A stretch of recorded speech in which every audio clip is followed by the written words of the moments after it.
Shit I've healed from, work edition. I just gave birth to my child. Been on maternity leave for 3 months. Had a birth injury. Uterus split wide open. During birth, youngest child stuck in the birth canal, no fluid around her, and now she's suffocating in my stomach. I can't make this shit up. That's what started all this. My child and I are fine. We survived by the grace of God, okay? When it was time for me to return to work after the 3 months that I was off, because I needed the entire 3 months, and my doctor actually said I should have stayed off another month. My HR rep told me I had to get in contact with the director, and she had to approve my return and give me a return date. When I tell you they gave me a week to call her and communicate and all that, and I blew this lady's phone up. I called all hours of the day. I left messages and everything, and she would not return my call. She would not call me back.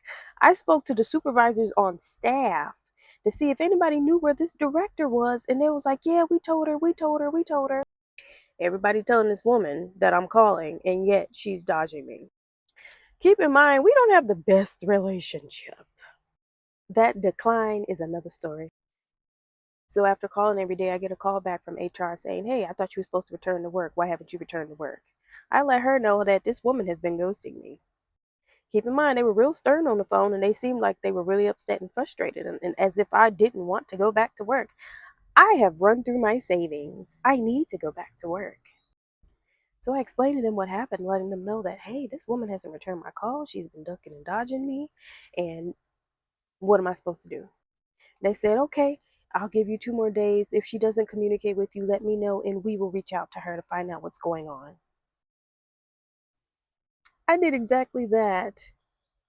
And this time I looked through my phone to see if I had her personal cell phone number and I found it. Once I called, she seemed really shocked to hear from me. And I said, hey, I would love to return to work on Monday, which was the following week, but I need approval from you. And HR says that you have to tell them that I'm coming back. So can you do that? And she was like, oh, yeah, sure. I'll see you on Monday. Let me follow up with you first. She was like, she had to call me back for whatever the fuck reason. She did call me back the next day and said, okay, you can come back. It's been confirmed.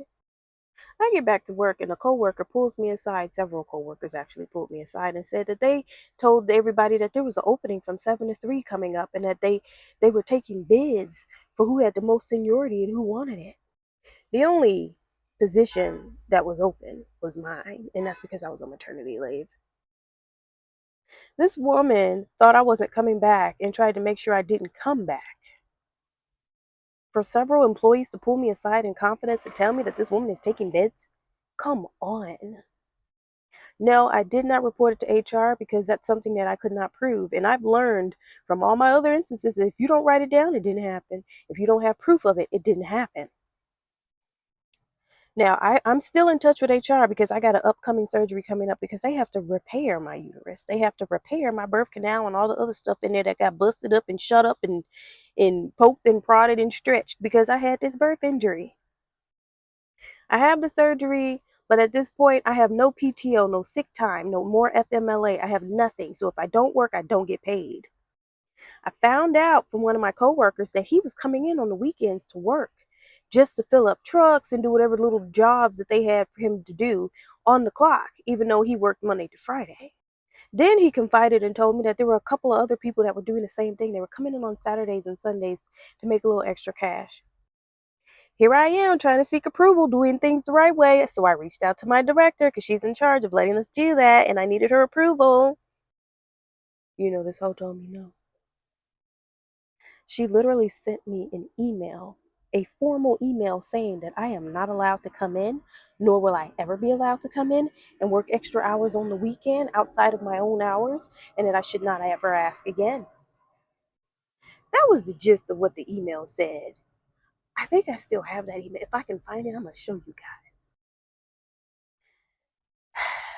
Knowing me, I called the EAP and I spoke to the HR representative of the EAP and I said, hey, this woman sent me this letter saying this, but then I have proof that there are other people that are working And I'm not going to give names, but I do want you to just go and check payroll.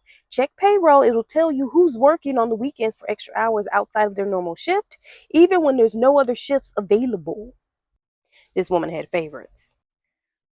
Why, a week later, this woman went on administrative leave. Now, while they were doing their investigation, I was having my surgery. So I didn't find out until I came back to work. I was off for about a week, and upon my return, they was like, Tiffany, what did you do? What did you do? You took the director route. You took the director route. So they explained to me how she went on administrative leave and how they feel like I'm responsible and that there's a lot of people whispering about this and that and blah, blah, blah. It's a non-for-profit and it's a lot of gossip. And yeah, I didn't give any information because I wasn't going to incriminate me or mess up their investigation. I waited until after. This woman got demoted. She was no longer the director. She became the assistant director. She got to keep her pay. She got to continue to stay working in our office, but they took her office and her position and they gave it to her assistant. So this man came up on her. He wasn't no better, but that's another story. I was then informed that I was allowed to work on the weekends as long as there was available shifts, and all I had to do was reach out to the supervisors who were in charge of those shifts to see if they would let me come in. And just like that, my bank account started increasing again. I built up PTO. I built up more FMLA and more sick time. In the process of me healing, HR was on my side. Yeah. I learned, read the policy, file the paperwork, be assertive. Most important, if you don't write it down, it didn't happen. You have to be able to prove it. And I follow that wholeheartedly. Oh yeah, what happened to the director? Well, she lasted all of 6 months before quitting. I guess it was the humiliation. I don't know. She did it to her damn self. I was just trying to make a living. I had 3 children to take care of, single mom, father left. I had to figure it out. And here she is standing in the way of progress. Okay, bye.